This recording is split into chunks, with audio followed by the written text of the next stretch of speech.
¿Qué tal, amigas y amigos? Me da mucho gusto estar nuevamente en contacto con ustedes y ahora para responder a una pregunta que alguien me hace y ¿por qué tenemos dos credos en la iglesia? Y bueno, yo tendría que decir que en realidad tenemos un solo credo manifestado, expresado de dos formas distintas. Pero vamos a comenzar diciendo que el credo no es una oración, como el Padre Nuestro, como el Ave María, no es una forma de dirigirse a Dios para hacer oración, sino más bien es una síntesis de toda nuestra fe. El credo que mucha gente conoce, especialmente los mayores, porque durante mucho tiempo es el que más se utilizaba, es el llamado credo de los apóstoles. ¿Por qué se le llama así? Porque, de acuerdo a una tradición, los apóstoles, antes de separarse para ir a predicar por todo el mundo, se reunieron y cada uno de ellos dijo, yo voy a sintetizar una parte de lo que Cristo nos enseñó. Y así es como surgieron las 12 partes que forman el credo. Creo en Dios Padre Todopoderoso, Creador del cielo y de la tierra. Creo en Jesucristo, su único Hijo, nuestro Señor, que fue concebido por obra y gracia del Espíritu Santo, nació de Santa María Virgen, padeció bajo el poder de Poncio Pilato, fue crucificado, muerto y sepultado, descendió a los infiernos, al tercer día resucitó de entre los muertos, subió a los cielos y está sentado a la derecha de Dios Padre Todopoderoso. Desde allí ha de venir a juzgar a vivos y muertos. Creo en el Espíritu Santo, en la Santa Iglesia Católica, en la comunión de los santos, en el perdón de los pecados, en la resurrección de la carne y la vida eterna. Amén. Esta tradición, en realidad, lo que dice es que antes de que los apóstoles se separaran para llevar la buena noticia del Evangelio, tuvieron que tener bien claro cuáles fueron los puntos fundamentales de la doctrina de Cristo, para que no hubiera división, para que no hubiera cosas distintas en la predicación que iban a llevar a cabo. Evidentemente que, aunque sea simplemente esta una tradición, es la realidad que el credo se ha ido expresando en una forma unitaria, con una claridad increíble que nos hace sentir y pensar y estar seguros que lo que creemos en este siglo XXI es lo mismo que la Iglesia ha creído desde los primeros siglos. Algunos puntos sobre esta primera versión del Credo de los Apóstoles, que es la más antigua que existe. Fíjense, aquí mucha gente pregunta, oiga padre, ¿qué es esto de que Cristo descendió a los infiernos? Porque yo me imagino que la palabra infierno es el demonio, el lugar de los condenados. ¿A qué fue Cristo a ese lugar? No. Hay que entender que la palabra infierno ciertamente en algún momento se refiere al lugar donde están los condenados, donde está Lucifer y todos los ángeles rebeldes, pero hay otra manera de entender la palabra infierno, tomando en cuenta que la palabra infierno se deriva de la palabra inferus, que significa lo que está abajo, lo que es inferior. En este caso, la palabra infierno se refiere a lo que está bajo tierra, es decir, al lugar donde se pone a los muertos. Para decir que Cristo realmente murió, no fue una apariencia. Para decir que Cristo no fue llevado a un lugar, a una gruta, a una cueva, donde se recuperó después de los golpes, después de la crucifixión, porque no había muerto, entonces se subraya, fue llevado y estuvo con los muertos. Cristo murió. Y precisamente esta frase descendió a los infiernos significa Cristo está en lugar de los muertos, pero también ¿para qué? Para que en el momento de su resurrección tome a Adán y a Eva, tome a Noé, tome a Jacob, tome a Abraham, tome a Isaac, tome a Moisés, a todos los profetas, porque recuerden que hasta después de la resurrección de Cristo se abre la gloria. Antes todos estaban en el ínferus, en el lugar de los muertos, Y por eso en algunas pinturas, como aquí en la parroquia de San Cosme, se representa a Cristo con los difuntos para llevarlos a la vida eterna. Y por otra parte, qué interesante que en este primer credo ya se habla de la comunión de los santos. Alguien me decía, padre, es que yo me imagino que en el cielo estaban formados los santos, la Virgen María, los apóstoles, y ahí Cristo les da la comunión para que se vayan santificando más. No, cuando una persona ya está en el cielo, ya no necesita de la comunión con Cristo, porque ya está cara a cara con Él. Y ya no necesita este sacramento porque ya se santificó, ya se purificó, ya está en la gloria del Señor. Creer en la comunión de los santos significa que creemos que la Iglesia tiene tres partes. La Iglesia militante, que somos los que estamos vivos y que nos bautizamos y trabajamos militantes como militares en esta Iglesia para que el reino de Dios se vaya haciendo realidad. La Iglesia purgante, que significa los que estuvieron en esta tierra, pero ya murieron y se están purificando antes de llegar a Dios en la etapa que llamamos purgatorio. Y la Iglesia triunfante, que son los que un día estuvieron en vida, que pasaron por el purgatorio o directamente porque no tenían ningún pecado mortal o grave y ahora ya están en la presencia de Dios y son santos. ¿Qué significa esta comunión de los santos? Que los vivos podemos pedir unos por otros y ayudarnos unos a otros. Pero los vivos también podemos pedir por los que están en el purgatorio, por los que están difuntos y se están purificando. Estamos haciendo oración por ellos. Y también por los que están en el purgatorio están pidiendo los santos. Es decir, que tanto los que estamos en esta tierra como los que ya llegaron a la presencia de Dios podemos pedir por los que están en el purgatorio. Los que están en el purgatorio, una vez que han salido del purgatorio, pueden pedir ahora por los que pedimos por ellos estando aquí en vida y por supuesto también los que estamos aquí, agradecemos a Dios y reconocemos y pedimos la intercesión de los que ya están en su presencia en nuestras necesidades. Esta es la comunión de los santos, que es un punto que la Iglesia siempre ha tenido. Otra parte que a la gente le llama la atención en este credo es que dice, creo en el perdón de los pecados. Y el perdón de los pecados, ¿cómo se obtiene? Pues a través de la muerte y resurrección de Jesucristo, por el bautismo y también por el sacramento de la reconciliación. Es la forma de recibir el perdón de los pecados. Solamente que en este primer credo se habla en general y no se toca el tema del bautismo. Así que esto es algo importante en este primer credo. Y algo importante es que en este primer credo se habla ya de la resurrección de la carne. Fíjense bien, se cree que cuando nosotros morimos, nuestro cuerpo y nuestra alma se separan temporalmente, pero al final de los tiempos, todo mundo tendrá un juicio final. Cuando morimos tenemos un juicio particular.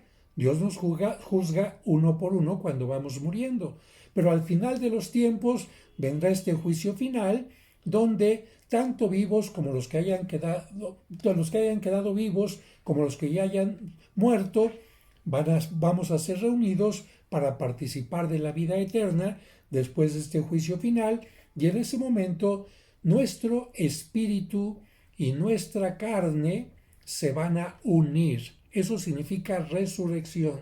Ay, Padre, me voy a unir con ese cuerpo con cáncer con el que morí, con ese cuerpo viejito, con ese cuerpo que ya había perdido la vista, con ese cuerpo que ya no podía moverse bien. No, el cuerpo que vamos a tener será un cuerpo semejante al que tuvo Cristo después de resucitar. Recuerden que Cristo, aunque había tenido heridas, cuando resucita, las heridas desaparecen. Solamente las muestra en la primera aparición. Pero los apóstoles, los testigos de Maús, no vieron ninguna señal de huellas, de dolor ni nada, por eso no lo reconocían. Vamos a tener un cuerpo glorificado, un cuerpo perfecto, un cuerpo glorioso, pero tendremos cuerpo y alma, eso significa resurrección. Fíjense bien, no reencarnación, porque la reencarnación significa que en el momento en que se separa cuerpo y alma en la muerte, el cuerpo regresa a la tierra y esta alma anda buscando en dónde meterse, en un insecto, en una planta, en un árbol, en un animal, en otra persona, independiente de si sea hombre o mujer. La Iglesia no cree en la reencarnación. ¿Por qué se hizo otro credo? Miren, porque cuando la Iglesia iba naciendo, mucha gente empezaba con dudas y algunas personas con errores. Y entonces venían estas preguntas. Por ejemplo, cuando Cristo viene al mundo, ¿qué es lo que pasa? María tiene un bebé ordinario y solamente hasta que nace este bebé, el Hijo de Dios se le mete. Y esto significa que María le da vida a la carne, al cuerpo de un niño, y después el Hijo de Dios se mete. Eso decían algunos. Y no, la Iglesia dice no. Precisamente por eso María no necesitó de tener relaciones con José para que naciera primero un niño y después se metiera el Hijo de Dios en este niño. No, el Verbo de Dios se mete dentro de María y ahí va tomando carne, se va encarnando, se va haciendo niño, pero desde que está en el vientre de María ya es Dios y hombre. Precisamente esto surge porque mucha gente decía, es que María no puede ser madre de Dios. Dios ya existía mucho antes que la Virgen María y por lo tanto María no puede ser su madre. No, nosotros no estamos diciendo que María es madre de Dios Padre ni madre de Dios Espíritu Santo, claro que no. María es una criatura. Pero en cuanto que ella recibe al Hijo de Dios en su vientre y cuando da a luz al Hijo de Dios, hombre y Dios, en ese sentido, María es María es madre de Dios. Y había otro punto también importante en los inicios de la Iglesia, en donde alguien pensaba que Dios Padre había venido al mundo y se había hecho Jesucristo, y se había regresado después y había mandado al Espíritu Santo o se había convertido en el Espíritu Santo. O decían también que Dios había mandado a Cristo, pero que Cristo nada más era hombre o que nada más era Dios, y entonces el aspecto de la Santísima Trinidad no estaba claro. Por esta razón, los obispos, evidentemente invitados por el Papa, se reunieron en un concilio, en una reunión donde se reúnen las máximas autoridades, como hasta ahora se sigue haciendo. Ha habido varios concilios en la Iglesia, y este concilio, que fue en el siglo IV para tratar de responder a muchas dudas y herejías, que se realizó en dos ciudades, en Nicea, una parte, y en Constantinopla, otra parte, dio la respuesta, la aclaración a estas dudas sobre la Trinidad, sobre la virginidad de María y sobre otros puntos más. Por eso al credo que utilizamos más largo se le llama credo niceno-constantinopolitano. ¿Por qué? Por las ciudades de Nicea y de Constantinopla, donde se realizaron los concilios, porque los concilios se han realizado en distintas ciudades. Los últimos han sido en Roma, por eso les llamamos Concilio Vaticano I, Concilio Vaticano II y otro tipo de ciudades también que aparecen a lo largo de la historia. Este credo niceno constantinopolitano por eso tiene algunas frases que a veces no comprendemos porque están respondidas en forma filosófica a los ataques filosóficos o teológicos que se daban en aquel tiempo. Y aquí se subraya que Dios Padre es Dios Padre, que Dios Padre no es Dios Hijo, que Dios Padre no es el Espíritu Santo. Y lo decimos así: creo en un solo Dios Padre Todopoderoso, Creador del cielo y de la tierra, de todo lo visible y lo invisible. Aquí, porque durante este tiempo había también religiones o grupos cristianos como el maniqueísmo, que estaba llevado por esta religión maniquea un poco mezclado, donde se decía que Dios había creado todo lo bueno y el mal, el maligno, las tinieblas habían creado otras cosas. De tal manera que aquí se dice no. Dios es el creador de todo, ciertamente no del mal. Ciertamente no del mal. El mal es producto del pecado del ser humano, de la desobediencia, de los ángeles rebeldes, etc. Continúa. Creo en un solo Señor Jesucristo, Hijo único de Dios. Dios no tiene otros hijos. Nosotros somos criaturas de Dios. Dios solamente tiene un Hijo único, nacido del Padre antes de todos los siglos. Es decir, el Hijo de Dios, el Verbo de Dios, no empezó a nacer cuando María lo dio a luz. No, el Verbo de Dios ya existía desde antes. Cuando entra en el vientre de María, ya le llamamos Jesús, Jesucristo. Pero el Verbo de Dios ya existía desde antes y el Verbo de Dios se mete dentro de María y cuando María lo da a luz, ya es Jesucristo. Y decimos que es Dios de Dios, luz de luz, Dios verdadero de Dios verdadero, engendrado, no creado. Porque alguien decía que Dios Padre había creado a Cristo. No, no. Es eso una herejía. Después continúa. De la misma naturaleza del Padre por quien todo fue hecho, que por nosotros los hombres y por nuestra salvación bajó del cielo. No bajó por capricho, no bajó simplemente por un gusto, no, por una necesidad de los seres humanos para ser salvados, bajó del cielo. Y por obra del Espíritu Santo se encarnó de María la Virgen y se hizo hombre. Aquí queda claro, María no tiene relación con José para poder concebir, para poder dar a luz a el Hijo de Dios. Y después continúa con otra parte, y por nuestra causa fue crucificado. No fue crucificado por tonto, no fue crucificado simplemente por un juicio equivocado, por la condena de los romanos, no.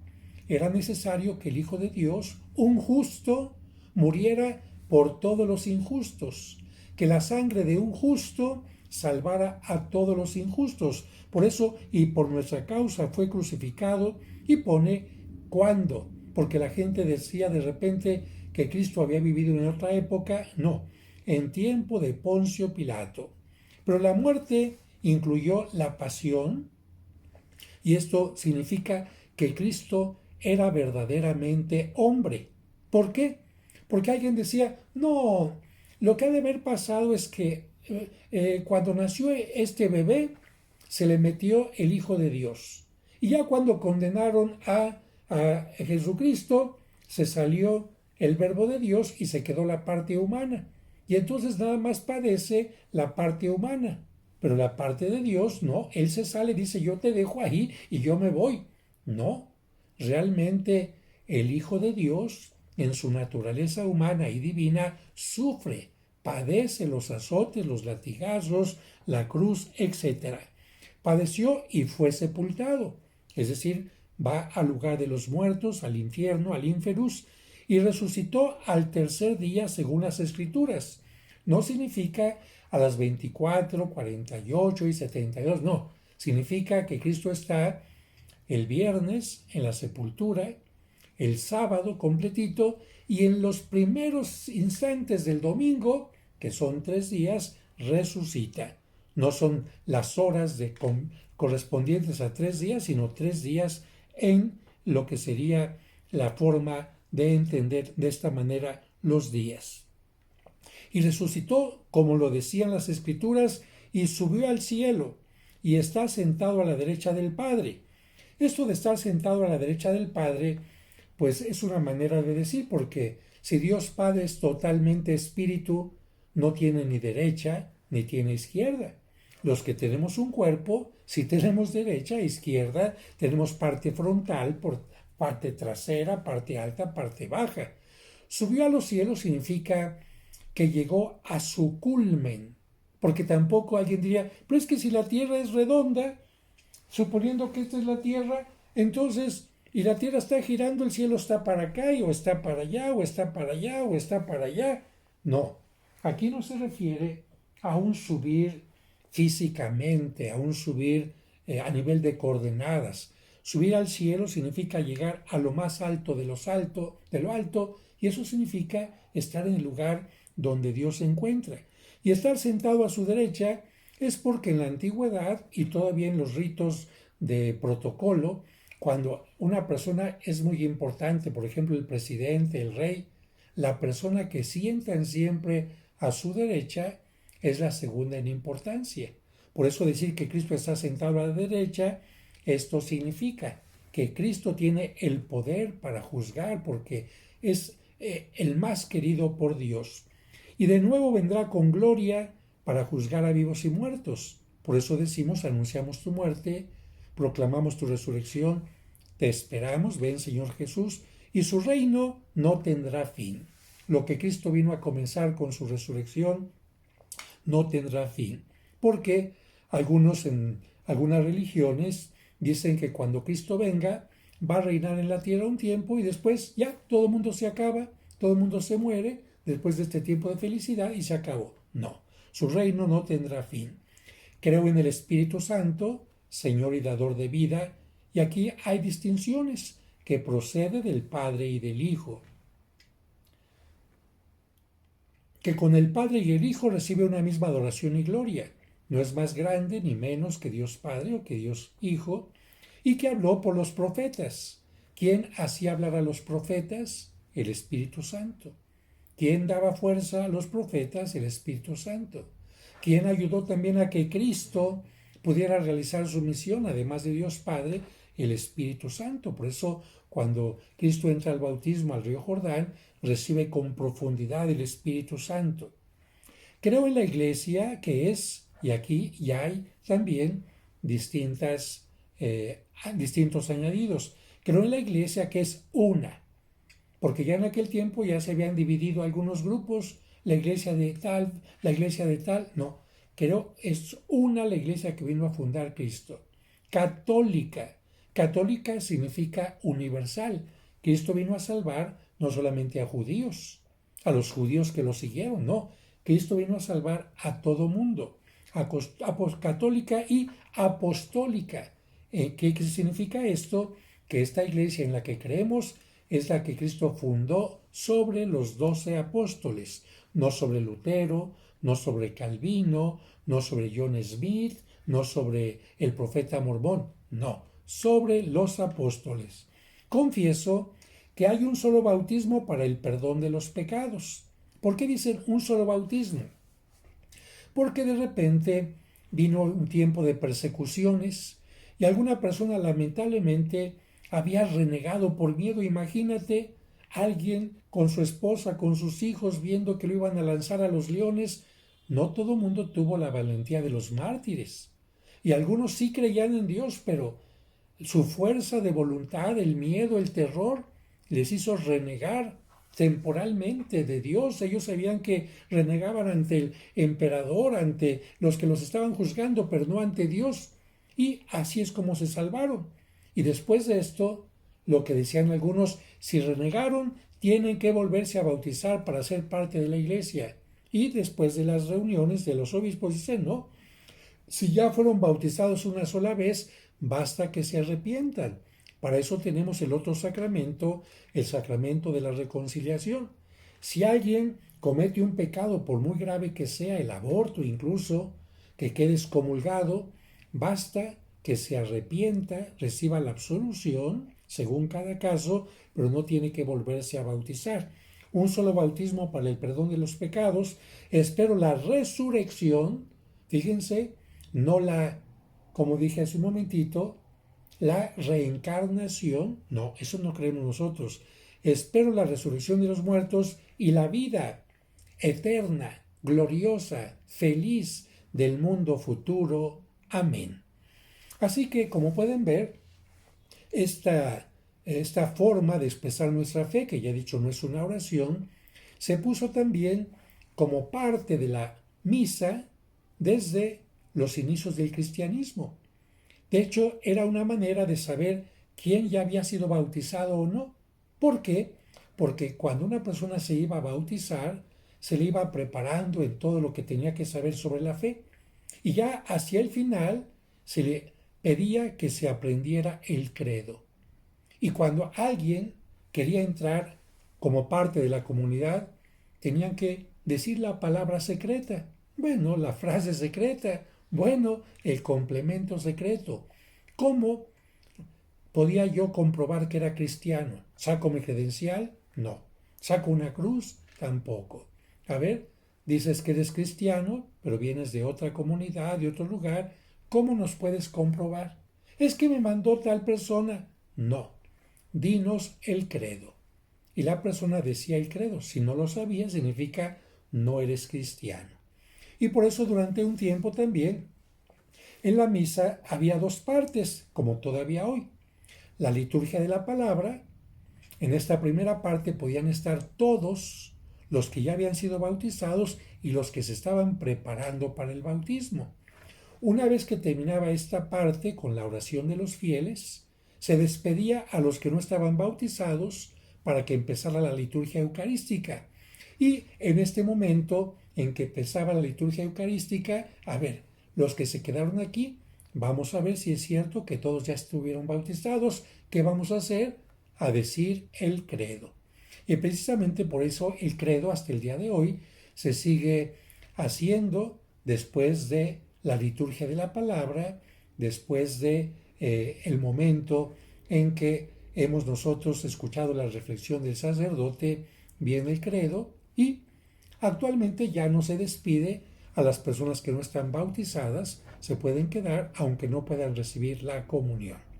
Pues yo espero que esta manera sencilla y rápida de responder por qué utilizamos dos credos les ayude a entender que en realidad es uno solo, representado, o mejor dicho, elaborado, o también, como se dice, se me fue la palabra, dicho de una manera distinta. Esta sería la forma de expresarlo.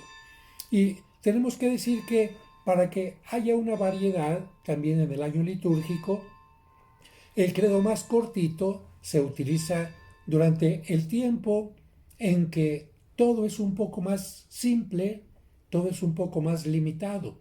Durante la Cuaresma se pide que no haya flores, o por lo pronto las menores. Durante la Cuaresma no había primeras comuniones ni matrimonios. Durante la Cuaresma no se canta el aleluya ni el gloria. Y entonces se pensó, vamos a decir el credo más corto durante el tiempo de la Cuaresma y para que la gente también lo sintetice más fácilmente en su mente durante la Pascua y durante todo el año el credo niceno-constantinopolitano, y en alguna ocasión el sacerdote también lo puede hacer a través de la forma de preguntas y respuestas. Si no se han suscrito a mi canal, suscríbanse y pónganle clic a la campanita para que les lleguen todos mis videos. Y ojalá que recomienden mi canal y lo compartan este video con todos sus seres queridos. Que Dios les bendiga.